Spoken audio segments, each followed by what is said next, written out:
Hola. El artista no necesita, para expresarse, no necesita conocer términos o los nombres de todos los músculos de la cara, pero sí necesita tener la noción de qué es lo que ocurre en la cara, qué es aquello que predomina a la hora de mirar un cráneo y de observar los músculos también del cráneo y sus particularidades, qué es lo que hace cada músculo. Y en ese sentido voy a explicar un poco para poder introducirnos en ello. Yo sé que lo ideal sería hacer cada músculo en el pizarrón, lo tengo ahí apuntado, pero en particular yo creo que es muy bueno que cada estudiante o cada aprendiz se busque los recursos necesarios como para comprender qué es lo que se le explica. En este caso yo voy a explicar algunas cosas básicas sobre eh, los músculos principales de la cara, nada más. Vamos a partir por ahí. Y yo divido la cara en tres facciones, en la parte de la frente, la parte de la nariz y la parte de la mandíbula o de la boca, de la parte baja de del cráneo, de la cara. La cara es una especie de pelota, una especie de balón. Si veis, Andrew Loomis lo divide en una circunferencia con tres espacios iguales o parecidos.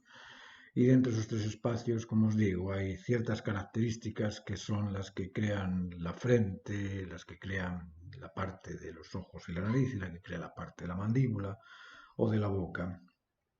El músculo primordial de la parte alta, vamos a dividirlo en tres secciones, como os digo, el músculo principal, el que más se ve cuando estamos cara a cara frente a alguien, es el músculo frontal. El músculo frontal es un músculo que va de la galea aponeurótica, que es esta parte de aquí arriba.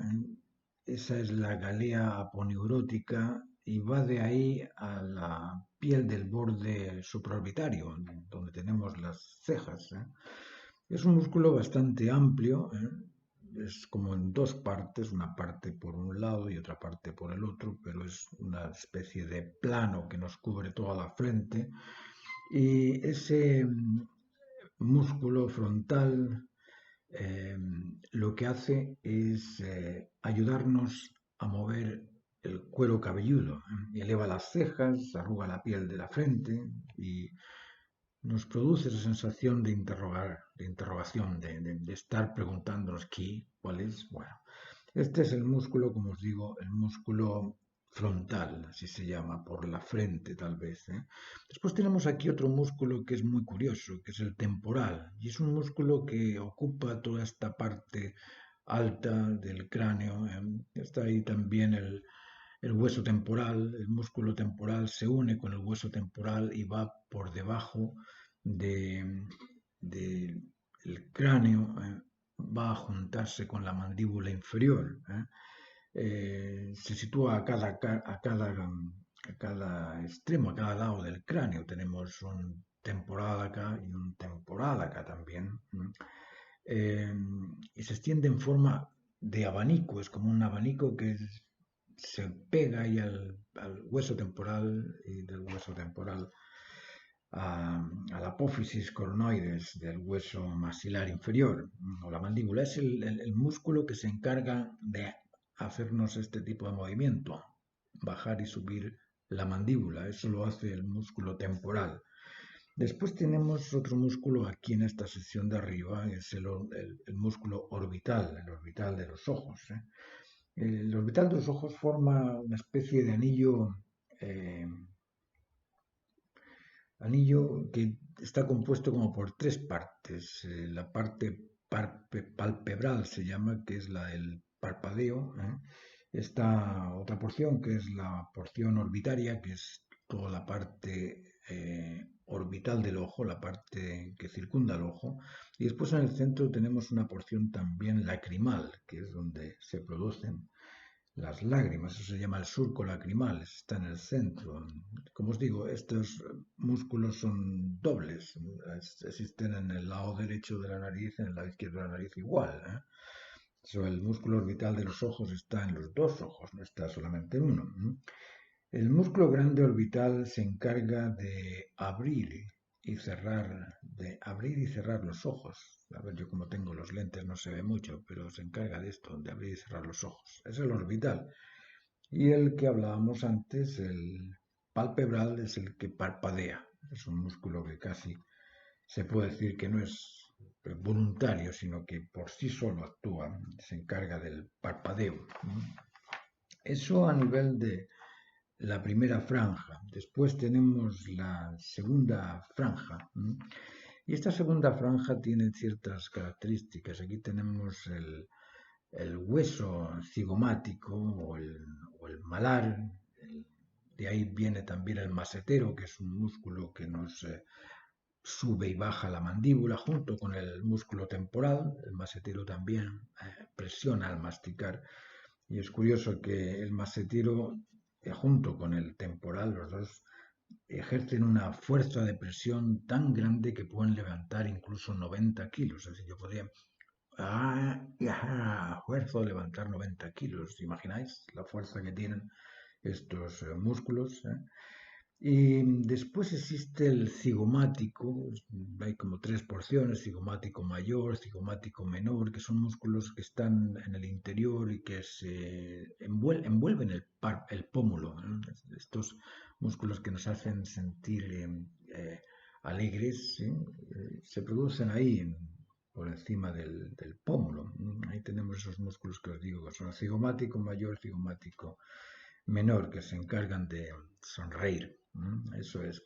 Por eso podemos descubrir que la gente que se ríe mucho tiene estos músculos muy desarrollados, tiene los pómulos muy desarrollados. Bueno, después está el músculo elevador del labio superior y del ala de la nariz, que son unos musculitos, son unas cintas que están a los extremos de la nariz y que se encargan de subir, de elevar eh, los labios, el labio superior sobre todo. Este músculo se inserta en la apófisis orbitaria y entra en la piel de la parte posterior del ala de la nariz, es decir, va desde lo que nos tocamos cuando nos molesta hasta la parte interna casi del lacrimal. Son unas cintas que nos sirven para levantar la nariz, para arrugar la nariz.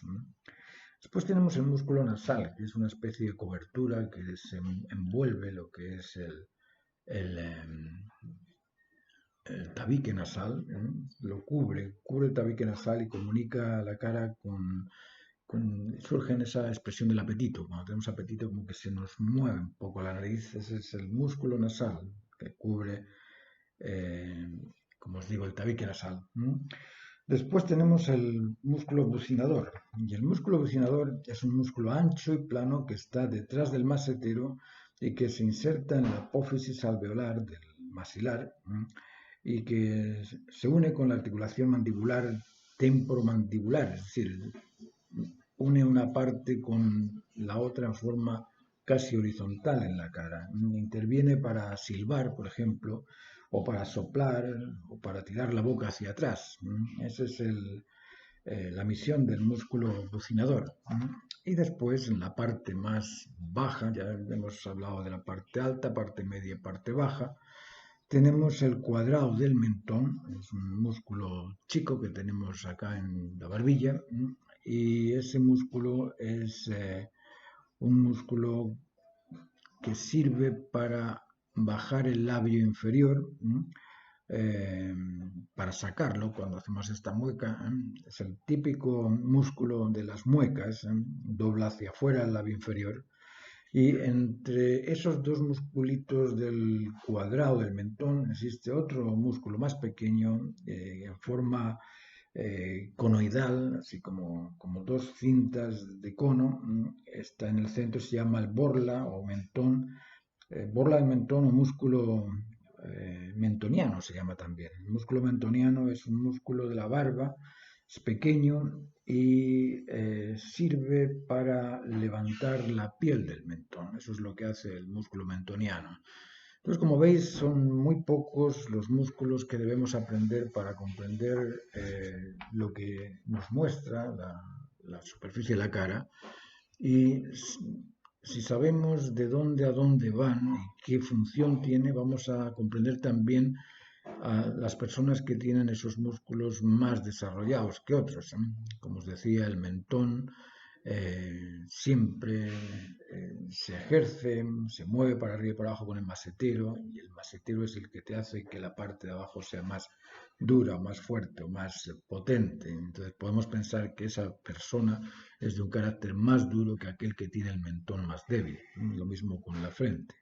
Aquellos que tienen más arrugas en la frente, lógicamente, se han cuestionado más veces más cosas que aquellos que lo tienen liso, aunque puede existir también una caracterización hereditaria y encontrarte con una persona que es sumamente intelectual, sumamente preguntona, pero que no se ven las arrugas por su composición genética. Es decir, podemos encontrar muchas cosas así también. Así es que os dejo con esta interrogante. Os quiero mostrar aquí un dibujo para que veáis aquellos músculos que se ven y que podáis comprender de lo que hemos estado hablando en esta pequeña conversación. Os lo dejo hasta aquí y nos vemos en el próximo video. Muchas gracias.